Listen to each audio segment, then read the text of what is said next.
Each year in America, more than 7.5 million guns are sold. And each year in America, more than 15,000 people are killed by someone wielding a gun. Every 6 hours, the victim is a child. Just recently, a Long Island commuter train. Guy walks in, shoots 23 people. And what it was, to many of us, just a grim reminder that America is indeed a nation on the firing line. A nation fighting a relentless, seemingly endless epidemic of gun violence. On a New York City rooftop, the clock is ticking, counting the millions of guns we buy and the thousands of lives those guns are expected to take away. If someone you know has not been a victim of armed aggression, it may be only a matter of time. Today on Rolonda, confronting America's deadly obsession with guns.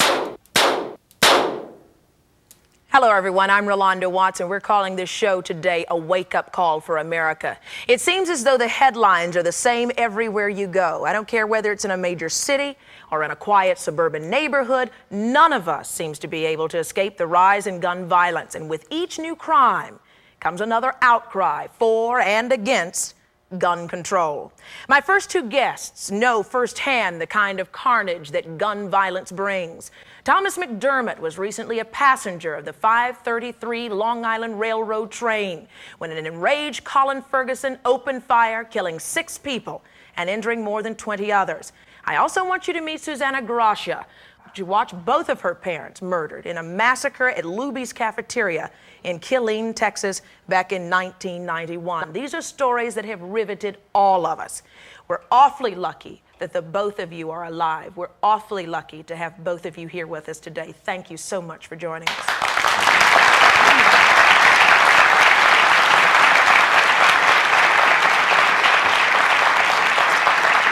I'd like to start with you, Mr. McDermott, if you could. Just go back to that. I mean, all of us heard this story about the Long Island Railroad, and I just wish you could go back to how it all happened. Tell us your story. Yes, at approximately 6:05 p.m., as the train was leaving the New Hyde Park Railroad Station for the 3 to 4 minute trip to the very next station, a gunman leaped up from the back of the car that I was on, car number 3, and started firing with a semi-automatic weapon. Before I realized what was going on, half a dozen people had already been shot, several had been killed. He then reloaded after firing 15 rounds. The panic that had broken out immediately upon his firing the weapon caused people to flee down the aisle, running over one another, trying to flee away from where the shots were ringing out. After he reloaded, after expending 15 rounds, he put another 15-round clip into the gun and continued down the aisle of the car, firing indiscriminately from his right to his left. I heard he was just methodically shooting. Boom, boom, boom. That's correct. Yes, he was. What are you thinking now when I say the word gun control? What comes to your head? Prior to December 7th, which was the date of the incident, I considered myself a lukewarm supporter of gun control, particularly the Brady bill. I had followed that in the newspapers.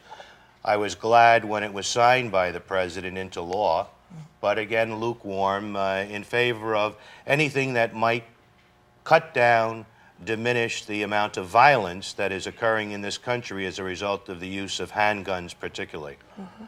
Subsequent to the December 7th incident, I become a radical for the safety of the American people, that guns have controlled our lives here in the most recent 25 years to an extent that the country has never witnessed prior thereto.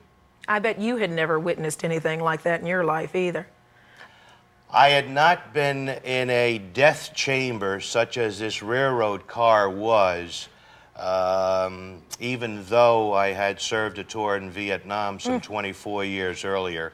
This experience was more horrific than my entire 10 months in Vietnam. That's an amazing statement. That is an amazing statement. You're sticking your fist up in the air. I'm not sure if you're supporting him or... Question. If you had a gun on you because you've been a trained soldier, wouldn't you have shot that guy instead of letting him kill, let's say, 20 and shot 2, then you shoot him? I mean, wouldn't it have been better if you had been armed and able to help yourself, or if somebody in that train would have been armed and able to help himself? Would you have shot if you had a gun? If I had a gun, there is no question that I would have defended my life. Self-defense under the laws of God, under the laws of man. I have no quarrel with that. The issue is, if I had a gun, could I have gotten a shot off before he shot me? Absolutely no. But you would have had a chance. It's 50-50. Somebody in that car, if let's say there were 5 guys in that car with guns, one of them would have got him.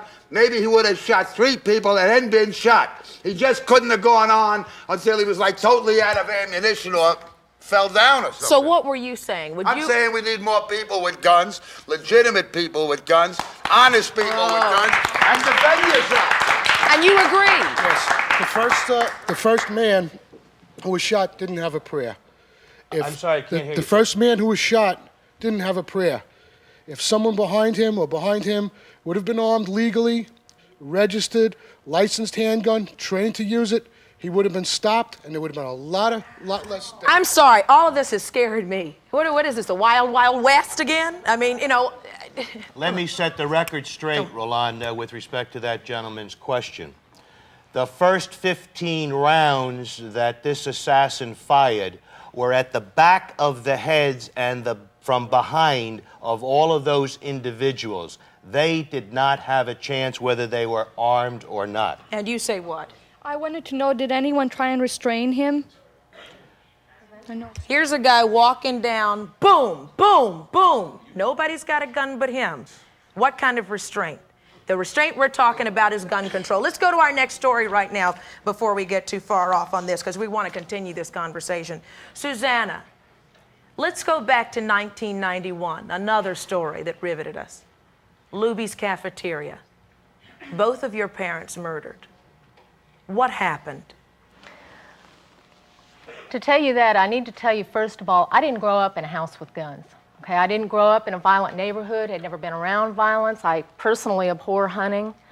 I was given a handgun by a friend when I moved out on my own for self-protection and taught how to use it. That particular day, my family and I went to the cafeteria. It was a bright sunny day. We weren't in a place in a dark alley that we weren't supposed to be. It was a bright sunny day in a crowded cafeteria. We had finished eating. Everybody knows the story. The guy drove the truck through the window and everybody thought accident. As I stood up to go help, we heard shots. Well, immediately my father and mother and I dropped down on the floor and put the table up in front of us, and the shots continued. And you're thinking, robbery? What's going on? And the shots continue. It takes a while for you to figure out that the guy is simply going to walk around and shoot as many people as he can. That's not the first thing that comes to mind, although now with these other incidences it may be. When it occurred to me what was going on, I thought, I got him. I reached for my purse and then realized I'd made one of the stupidest mistakes of my life. I had taken my gun out of my purse about 3 months earlier. It was 100 yards away in my car because in the state of Texas, there is no such thing as a concealed carry permit. You can't get one. I was concerned about losing my chiropractic license. And instead you And lost... instead, I lost my parents. We'll be right back after this.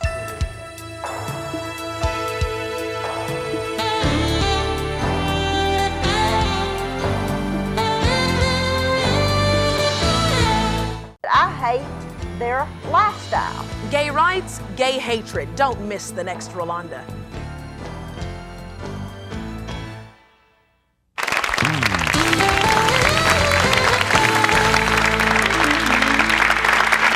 Our subject today, gun control. And whether you believe in it, whether you're for it or against it, you've got to feel something. Before we left, we were talking with Susanna Gracia, who lost both of her parents, murdered back in 1991 in Luby's Cafeteria. Go on and continue your story. What else do you remember from that day? Well, he wasn't spraying bullets. Just as in your case, he was going from person to person and taking aim and pulling the trigger. In our case, however, there wasn't pandemonium. Everyone was down. I would have had the perfect opportunity. I had a place to prop my arm. He was maybe 15 feet from me. I've hit much smaller targets at much greater distances. I had my wits about me at that point.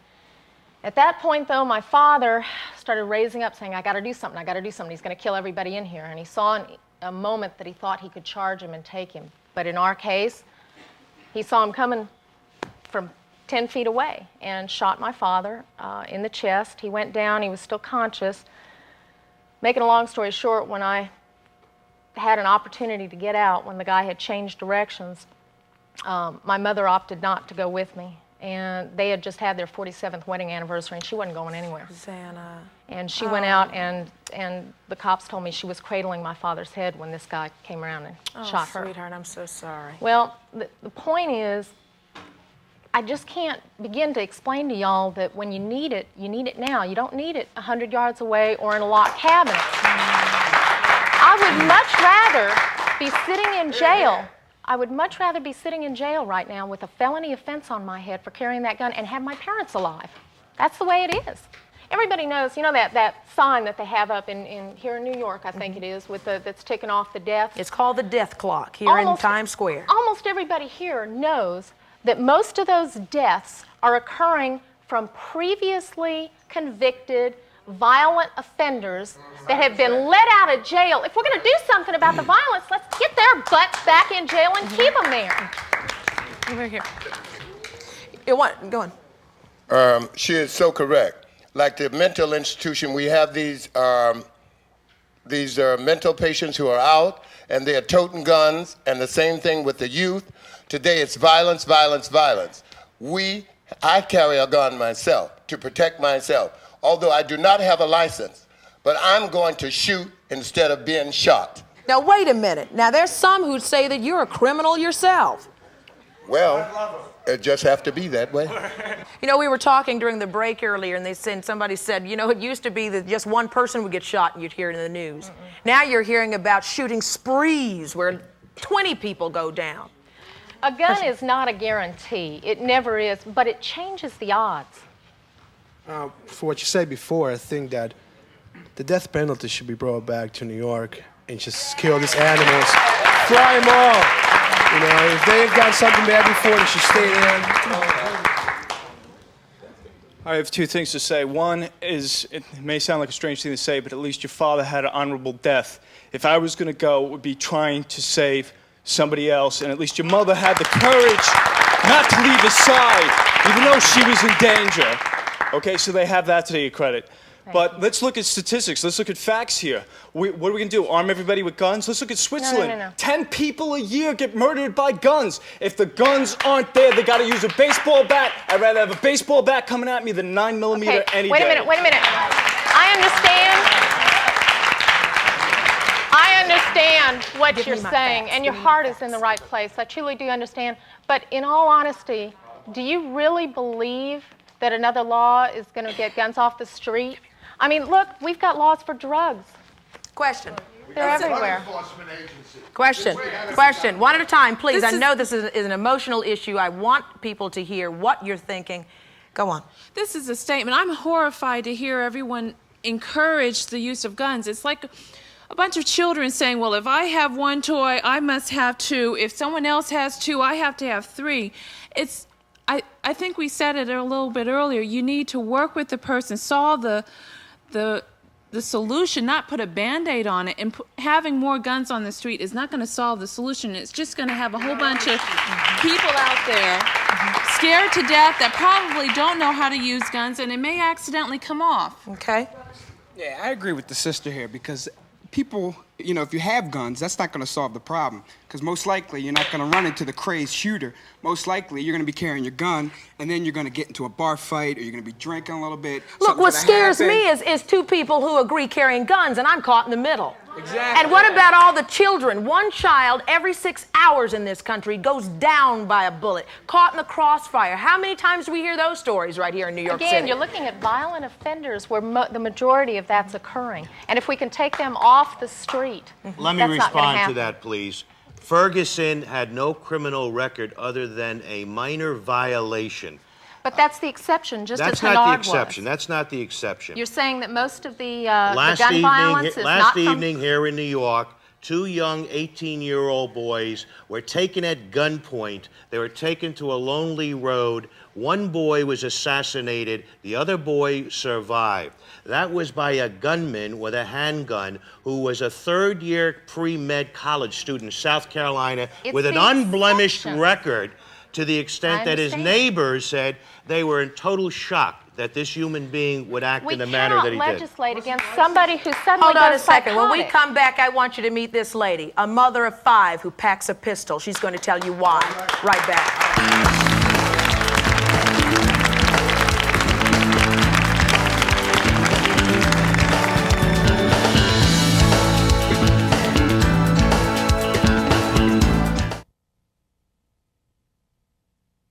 Hey, are you enjoying this episode of Rolonda? If so, please hit the subscribe button and let me know. Leave your comments and also follow me in other forms of social media at Rolonda Watts. Remember, that's ROLONDA, Rolonda Watts on all forms of social media. And if you're interested in voice acting, my goodness, let me help you. This is a new year coming. It could be a new you, a new career. Check out my voice acting masterclass at Rolonda.com, ROLONDA.com, and I'll tell you all about it. Let's get back to the show. We're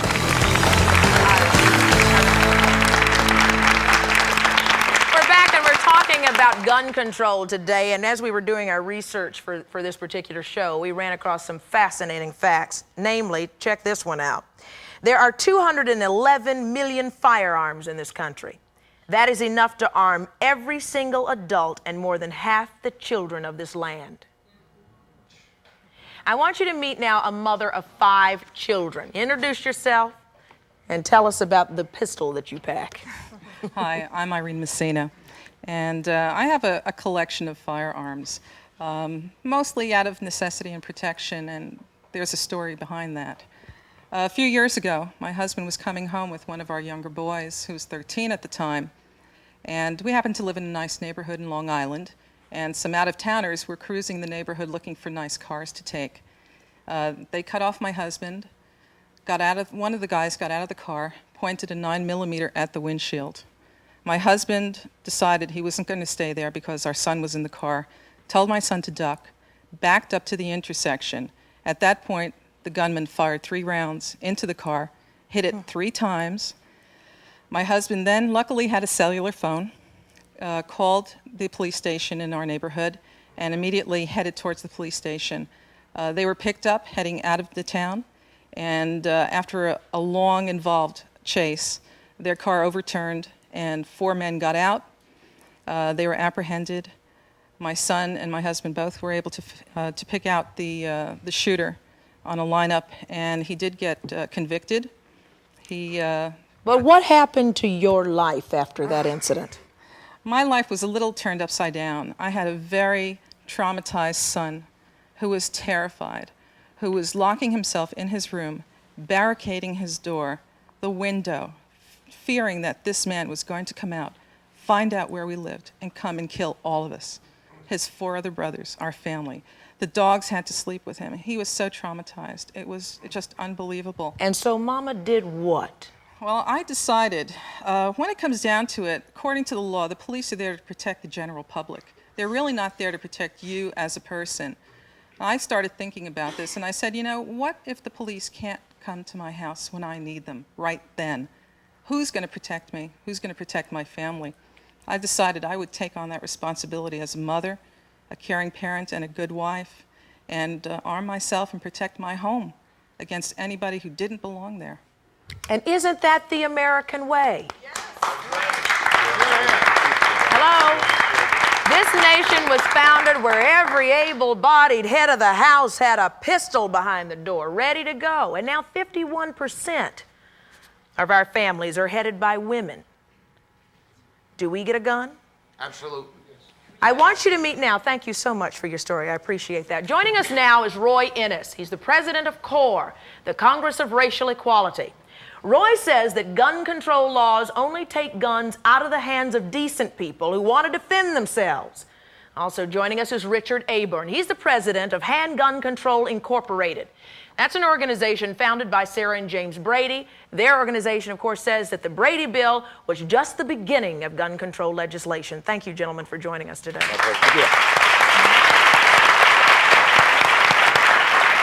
Roy, when you hear these stories, we've heard Susanna, we've heard McDermott, we've heard the mother of 5 who packs the pistol. That alone amazes me. When you're listening to this, what are you thinking?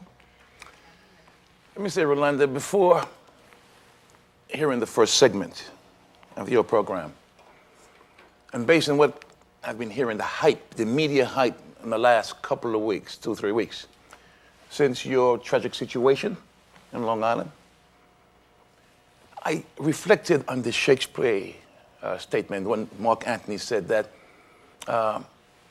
men have lost their reason and judgment has fled to brutish beasts. I want to applaud your audience. I want to applaud this lady, the mother, for renewing my faith in people. I thought that the media hype had totally conned decent people, sensible people, into mass stupidity and hysteria on the gun question. Let us apply a simple principle. Let me tell you, I believe that all of us here, on both sides of the issue, want to do the right thing. We are different in technique. We want to make society safer. But then we get confused. Instead of taking the guns from the criminals, and there are ways to do that, we make life easier for the criminal. We disarm society. We make this gentleman back here, and sir, let me tell you, you better get my card before you leave here, because you said on national television that you have armed yourself. You're gonna need me. I got James Grimes off when he said some hoodlums in the subway. I got Yvonne Bureau, the lady gets. But Roy, everybody in this audience may avoid this man when they leave today. He might get ticked off by somebody stepping on his foot on the way out of the studio and take off. I mean, come on. No. The ladies here should walk down the street with him. He will take care of them. Criminals will avoid him. Question from the audience, just a second. I just want to know, where does it end?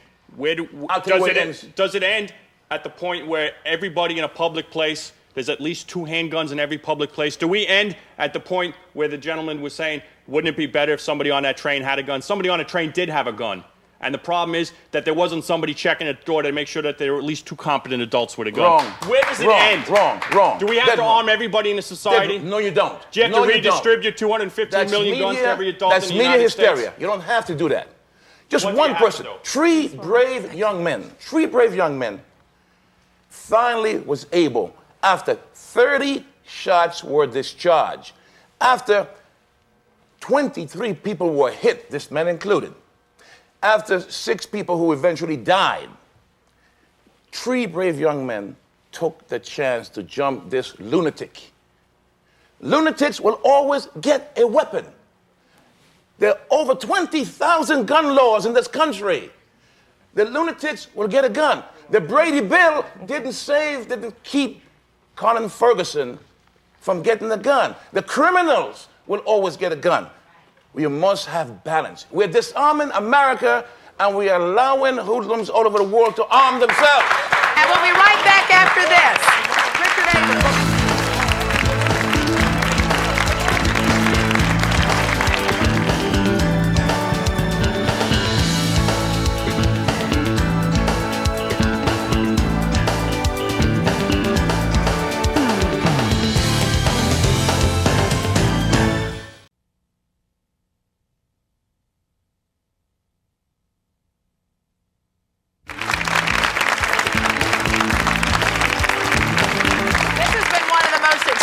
Afternoons. I mean, if you've been tuning in, you see what a riveting, emotional, touching, ire-raising issue this is.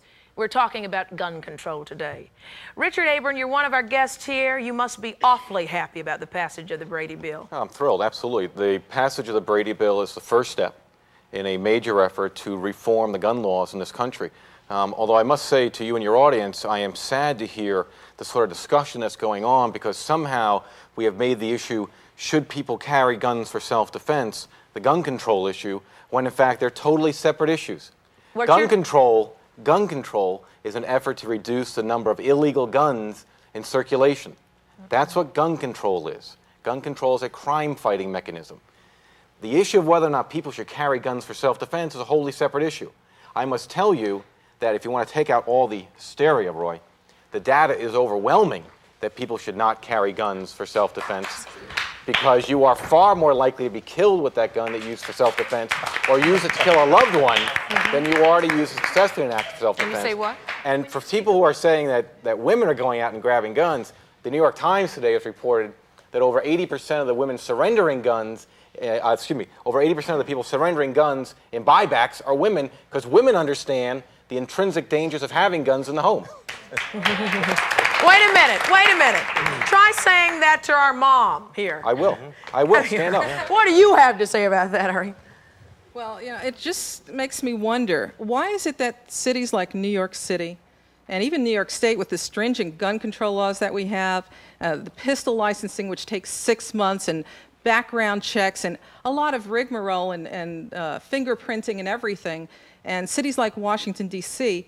have such high crime rates, whereas you have a city like Kennesaw, I believe it's in Tennessee, yes, where they are required in every household for the head of household to own a gun, that their crime rate has almost gone down to 0. Is there some correlation in that? Yes, there is. First of all, the town of Kennesaw, Georgia, is a town of about 200 people. The crime rate changed from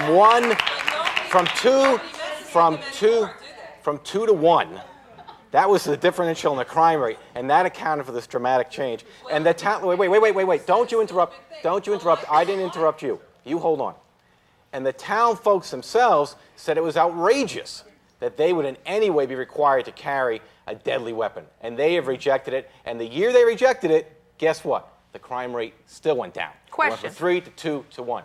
You also have to ask yourself why the data is so overwhelming about people that have guns for self-defense. If your husband had had a gun in the car, what would he have done? Engaged in a shootout with the people shooting at him? Isn't that better than a one-way shootout? Yeah, that's the thing. Do you like question. 1 second here. One question. When we speak of gun control, are we just speaking of like illegal weapons? Are we speaking of the weapons that are manufactured every year in this country? Why can't we control or limit a number of weapons that are manufactured? Because you can walk into any gun store. All gun stores are full of guns. We can. Why do we need to continue to keep Criminals manufacturing? What are you saying? Going after the manufacturers? We need to put a limit on how many guns are being manufactured in this country. At one point, each year, millions of guns are manufactured here. But however, there's still legal guns that people are being killed with, illegal guns that people are being killed with. We don't need more guns. We don't need to continue to manufacture guns. If you outlaw every gun in America, if you stop manufacturing guns in America, criminals and lunatics would find ways to import guns. You understand that? Still going to be guns.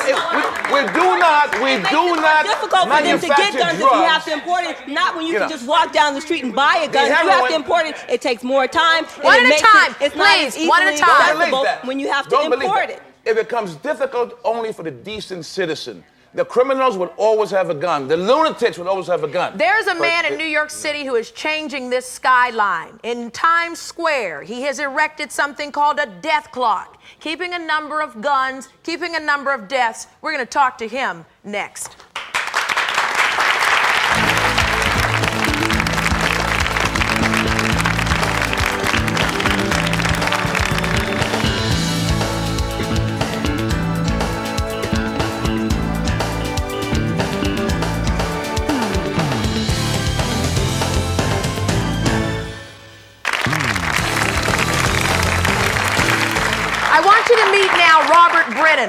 He is the founder of the Hair Gunfighters of America.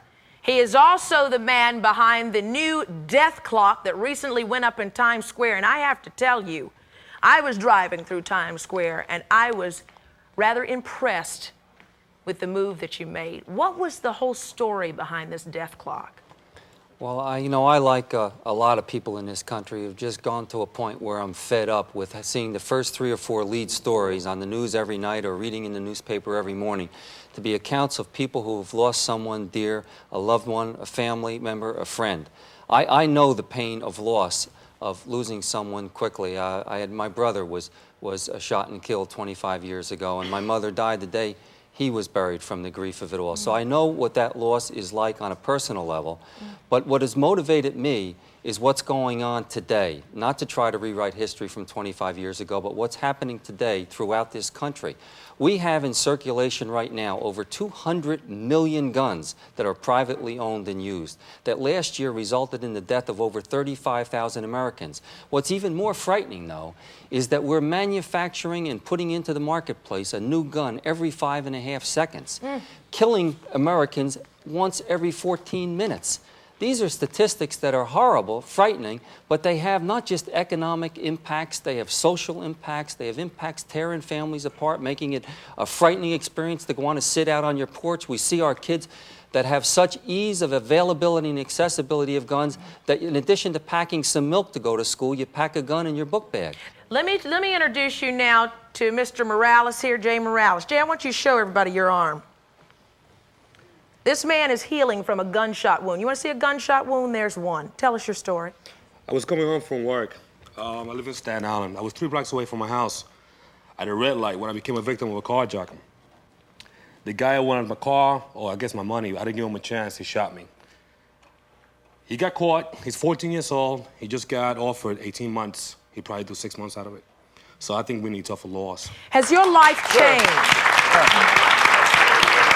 I mean, I know, I'm almost certain your life has changed. Have your ideas, have your thoughts about guns and control changed? Well, I did 6 years in the Marine Corps. I got a permit since '87. I never carried my weapon. Now I do. And I never thought it was going to be necessary, but now I see it's different. One more gun on the streets of America. You say what? It seems that everybody's very interested in getting illegal guns out of circulation, and both Mr. Aborn and Mr. Innes seem to be going at that goal, and that's what everybody seems to be most concerned about. So, Mr. Innes, you said you have ways to get illegal guns out of circulation, get them away from the criminals. I'd like to hear what you have to say. How do you do that? Okay? We'll hear that right after this. Stay with us.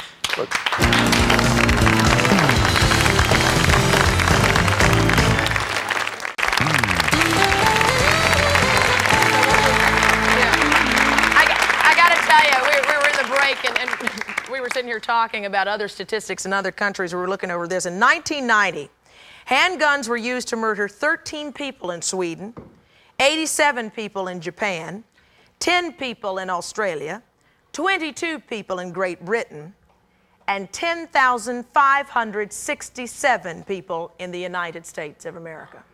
Rolanda, that's Bob, precisely the lesson that we can learn in this country.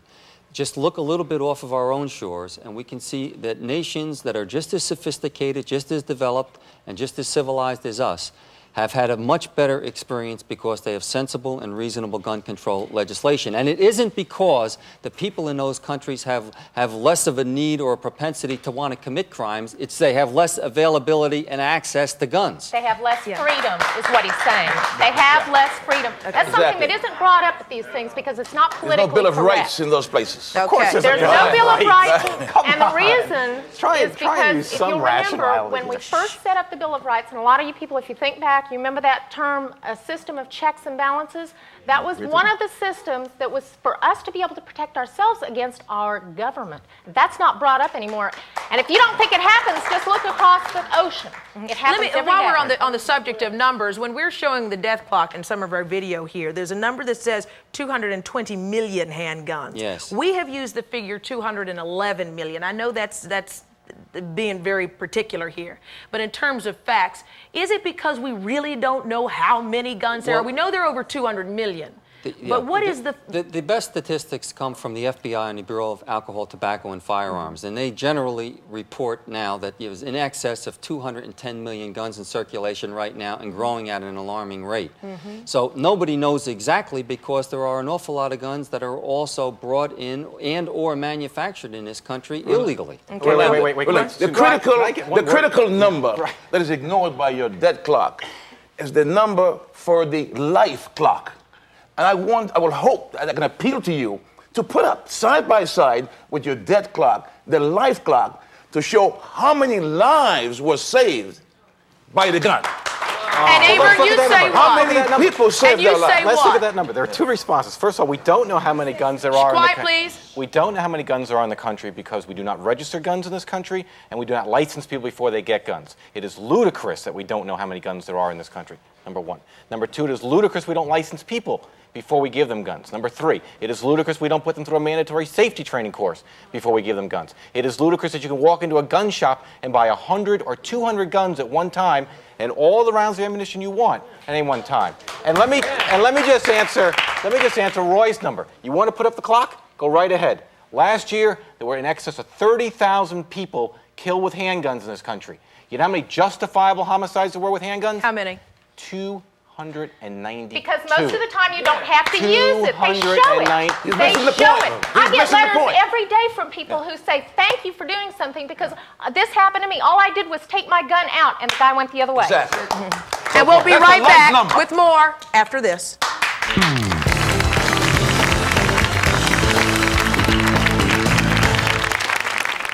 Hey, I hope you're enjoying this episode of Rolonda, and I hope that you'll subscribe and follow so many of my other activities on my Rolonda channel, including some stand-up comedy, some podcasts, some great auntie advice, and loads of laughs and lots of fun. So subscribe and stay tuned. Now, let's get back to the show.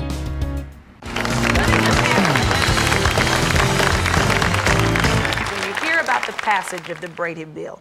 Does that give you comfort? No. I'm sorry. The Brady bill and handgun control bills are not about getting illegal guns off the street. They're about getting politicians reelected. If you want to get the illegal guns off the street, you have to have stricter laws for the criminal. This young man that shot this gentleman is going to get out with 6 months. He could have killed this man. This guy who killed her parents, he's probably in an insane asylum, but the people who are causing that death clock to go up are not those people, not the lone maniac, but it's the kids that are killing other kids on the street of East New York. It's the kids in Newark. The real problem stems from the crime and the drug epidemic that we've been fighting in this country since 1910. And another American citizen says what? I say I agree with them. I worked in the criminal investigative industry, and most of the people that were coming into my office, they were in there like, around the clock. It was revolving doors. I would deal with them, get them out of jail, and 3, 4, 5 months later, they were back in again. It's a criminal justice system. The justice is for the criminals. It is not Rolonda, for the regular. Can I make a comment? Sure. And hopefully for at least... hopefully for 30 uninterrupted seconds. We have finally made the transition between this issue of whether or not you should carry guns for self-defense to the issue which I hope was going to be the talk show topic tonight, which is whether or not we should have gun control in this country.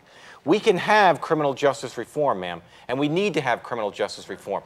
I also worked in the criminal justice system. I was a homicide prosecutor right here in Manhattan for years. You persecuted me. I know. That's how we won't talk about that. We won't talk about that. You don't want to talk about that. Yes, definitely. Not on this show, you don't. We can have criminal justice reform, and we have to have criminal justice reform. The criminal justice system in this country is in very serious need of overhaul.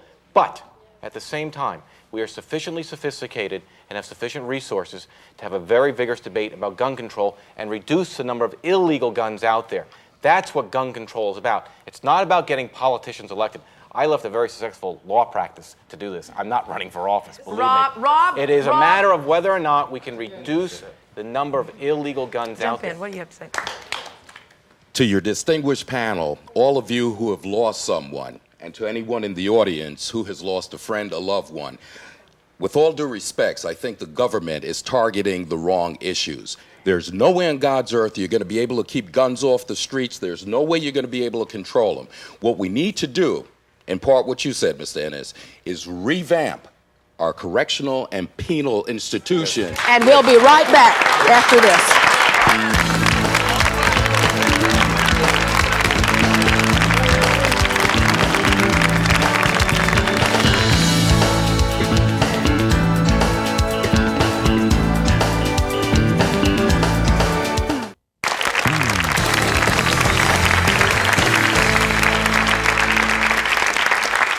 break, we were just talking about what an incredible show this has been today. We've been talking about gun control.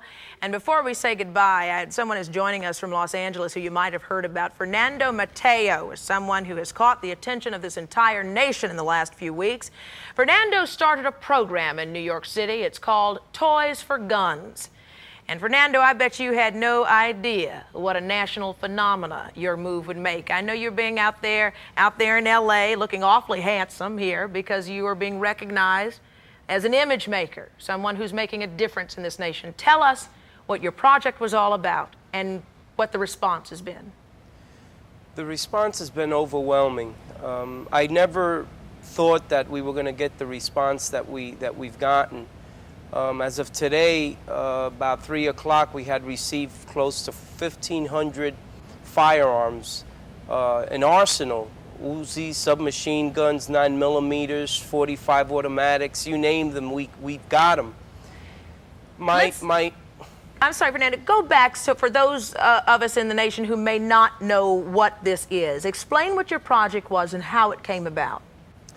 My 14-year-old son is really responsible for this whole project. I've been working with kids from the inner cities that are incarcerated at Rikers Island for nonviolent crimes for years now. And we were watching a football game and we switched to one of the newscasts and 4 people had gotten shot. One of maybe 10 people in the Washington Heights area that one week. And I turned to my son and I said, gee, what else do I have to do? What can I do to get guns off the streets? And he turned to me and he said, Dad, if I had to take all my presents, all the toys you were going to give me for Christmas, and exchange it for one firearm, I'd do it in a minute. So I listened to my son. I went to sleep and I was thinking about what he had said. And at 4 in the morning, I got up with an idea, and I wrote down Toys for Guns. The reason why I wrote Toys for Guns is because this Christmas season, like many Christmas seasons, there's a lot of people that are unemployed, a lot of people that go through a lot of depression when they don't have anything to give their children for this Christmas season. So I said, I'm going to take some of my dollars. We had a good year thanks to all of you New Yorkers. And I'm going to buy some gift certificates, and I'm going to exchange these gift certificates for guns. And everyone laughed. I reached out to Councilman Guillermo Linares, whom I have a great deal of faith in, and I know he's dealing with a very tough community. You also reached out to the city of New York. You got a tremendous response. And tell me, in that, what was the one thing, as you recall, in this movement, what surprised you the most? Was watching the people, the teenagers, the kids walking in with these firearms that were just treacherous. I literally slept at the precinct for 3 days and I spoke to people that were coming in and I was comforting them. And I was telling them, please tell your friends to come through for me. And they did. Fernando, I want to break for 1 second because we have one of the victims of one of those guns in New York City that didn't get turned in. Mr. McCormick, if there was one thing that you had to say in this nation, to this nation, having been a victim of the Long Island Railroad massacre, what would you say? I feel as a result of that experience, as a result of conversations since that date, that this country, the American people, are on the verge of a revolution. There's revolution in the air.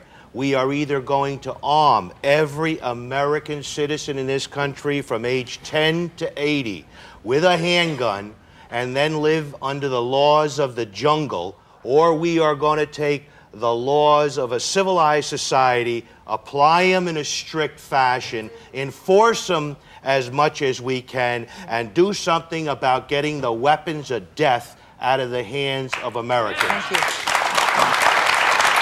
Before we say goodbye, I want to apologize to you. It's McDermott, not McCormick. But let me talk about another name, Dr. Martin Luther King Jr. We are talking about and celebrating a man who was taken from this nation because of the firing of a gun.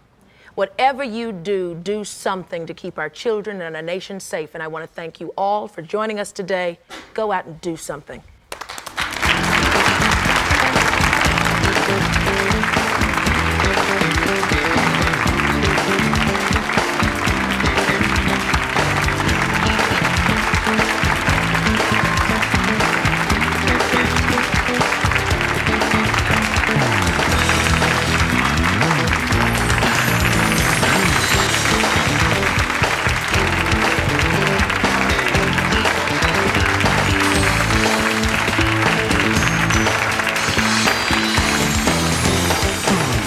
and I hope you will subscribe and continue to enjoy.